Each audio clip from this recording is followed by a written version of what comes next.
Welcome to the Horror Friendly Podcast. Hello, everyone, and welcome to a brand new episode of the Horror Friendly Podcast. We are doing something a little different for the next, month or so. We have decided again to come back from last year and cover a handful of the films that are being premiered at FrightFest this year, the 2025 FrightFest. And this time I have Chantal joining me for the event. So we're really excited and I hope you enjoy the episode. Okay, and coming to the final film from our Fright Fest special, written and directed. I know, it's been emotional. There's been highs, there's been lows. There's been highs. There's been lows. It's been an emotional roller coaster. It really has. But we are ending on a high. Written and directed by John Berardo. We are covering The Mannequin. A stylist assistant investigates her sister's death in a historic LA building, only to face a vengeful ghost of a serial killer who dismembered victims decades ago. She must escape before she's next.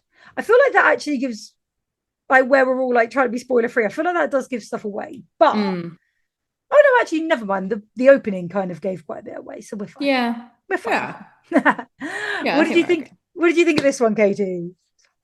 I really liked this one. I was very surprised how much I liked it. When it started, I was a bit unsure. I was thinking, is this how it's going to be filmed the entire time? Is this how it's going to look? And no one's really going to understand that unless you've seen it.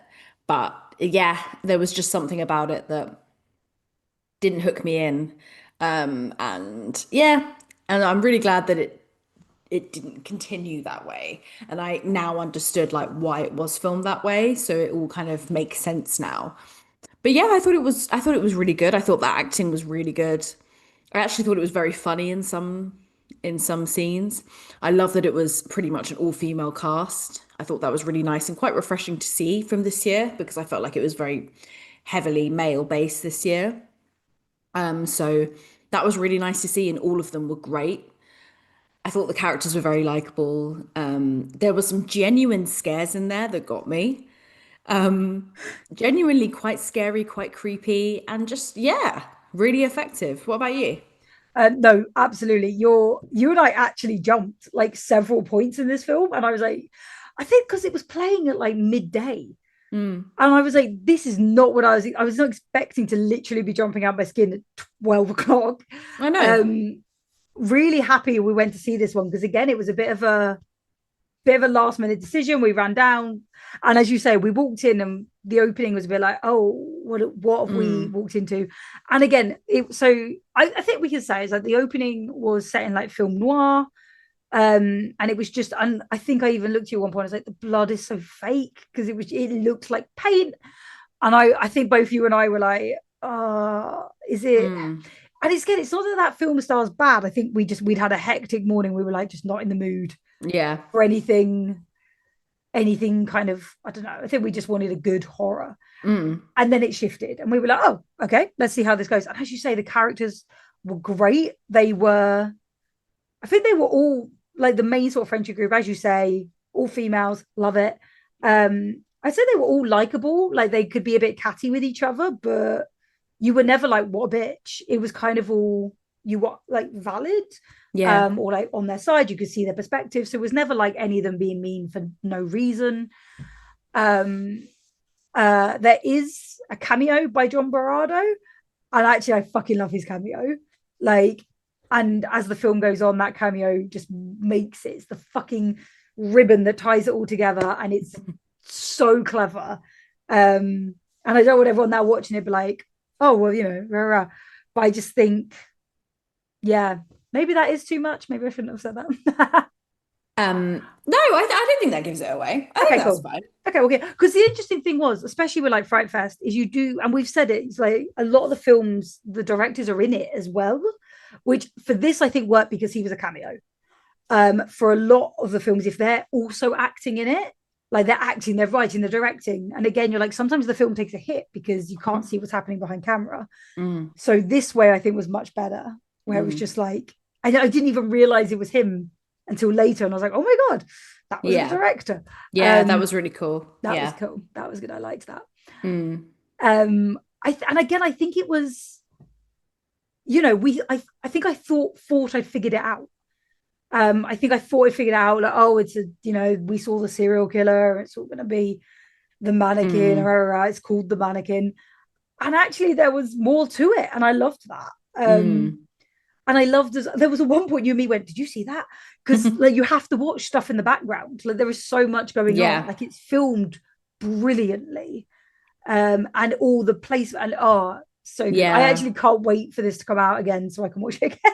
Yeah, and you're right, like the placement of things, like spooky things happening behind, and like it just subtly kind of going on, and it's very easily you could miss it. Yeah. But when you don't and you spot it, that's where it gets really creepy.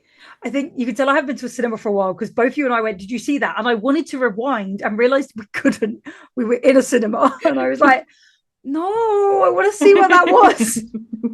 Yeah, I don't think you've last been to cinema since what, Terrifier 3? It's been a while. So it was just really funny because I'm just suddenly there, like, I want to. So there's probably so much we missed because we couldn't rewind, we couldn't confirm and check and be like, did I see that? So yeah, I can't wait to watch this at home and be able to be like, annoying my partner and be like, we've got to, did you see that? Yeah. I think it had everything that I love about horror. Like it had good acting, a good story, a plot twist, like things that you genuinely didn't see coming, and genuine creepy scares as well. And that's all I can ask for when it comes to a film. And I think strong female characters, and strong female actors, like they were all very good. They were all very strong. Okay. So it had everything I needed from from a horror film. It was perfect. Yeah. I was going to say something, but it might be too much of a spoiler, so I'll keep my zip on that one. But I do think I really like that kind of like, the leading group. And I love that you're kind of you're, as we said, like they're all likable enough even when they're falling out, or even if something's happening and they're stressed. And I love you're rooting for them. I'll say it and then you can decide if it's too much. I was gonna say, like, it's also interesting because you don't assume anyone's safe. So then is that way, I don't know, that feels like way too much of a watch out for the main people. I don't think so. No. I agree. I think that that is true. It's very much like you feel like you've got this group of people and you're going to be following them the entire time. Yeah. And it's very unpredictable. You don't know, anyone could be killed off in the first, couple of seconds. You don't know. So that kind of brings up that makes it very scary and builds up the tension a lot, because you just feel like, fuck, like any of these people could just go. Like, so yeah, I think that was great. And I think that really does build up the tension. And I mean, maybe it is a bit of a spoiler, but I think it would make people want to watch it. I think I don't know. I think everyone should watch this film. I think everyone should watch them. It's so good. And I think that was it, because you and I went in unexpecting. As we said, we'd had a very busy morning, kind of was thrown off by the first bit, and then just to be so impressed. I think this is the best one we saw at FrightFest. Yeah. And I think even when it ended, you and I just sat there and we're like, I really enjoyed that. Yeah, that we just spoke about it for ages. Yeah. And I think because as well, even having been sent some of the screeners, we just weren't like raving about anything. I think we were like, yeah, this film's good or bad. This one we were raving about. Yeah. We were so impressed with it. Yeah. So yeah. I'm glad we had this one. I don't know what else to say without spoilers though, but I really can't wait to watch it again. Yeah, I would say, like, in terms of recommending it, I think to anyone, I think that if you're a big horror fan, again, kind of like mystery, whodunit, like and also like if you're a fan of horror noir, there is a bit of that at the beginning, so go for that. I think generally I would recommend this to any horror fan. I think just give it a go. I think it's a real like pleasant surprise at FrightFest. So yeah, I was gonna say like maybe sort of like haunting, but I also think, but not supernatural, but it's hard. I was gonna say like paranormal. It's not like Paranormal Activity, but it's like haunting-y vibe, a sort of Mhm. something a bit. It's just, again, there was genuine jump scares in this. Yeah. But yeah, I think everyone just needs to give it a go. I'm making everyone Yeah. watch this one. It was too good. Definitely. Absolutely. What are you going to give it spookies out of 5? I'm going to give this a 5. This is my only 5 from Okay. FrightFest, but I genuinely enjoyed it and I genuinely can't wait to watch it again. Nice. So FrightFest. I'm going to give it a 5 for FrightFest. What about you? I'm going to give this 4.5. Ooh. It nearly crept up to that 5 for me, but yeah, I couldn't actually tell you what was missing, if I'm completely honest. I think I'm just a bit skeptical this year about giving anything a 5, but genuinely, I thought it was great, and I think if it was missing anything, I don't know. Do I give it a 5? Because what am I not giving it a 5 for? Fuck it. 5 for 5 Fest. Fuck it for 5 Fest. 5 for 5 Fest. I think it deserves it. I think it's brilliant. Let's do it. It was a hidden gem.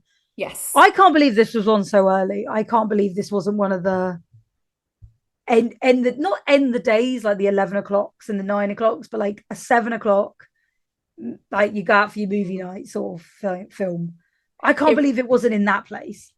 It really goes to show, and I think it's a lesson for us that like there are so many hidden gems that are shown at FrightFest. Yeah. And although the main screen films are great, there are so many great films played at the Discovery screens, and they shouldn't be overlooked.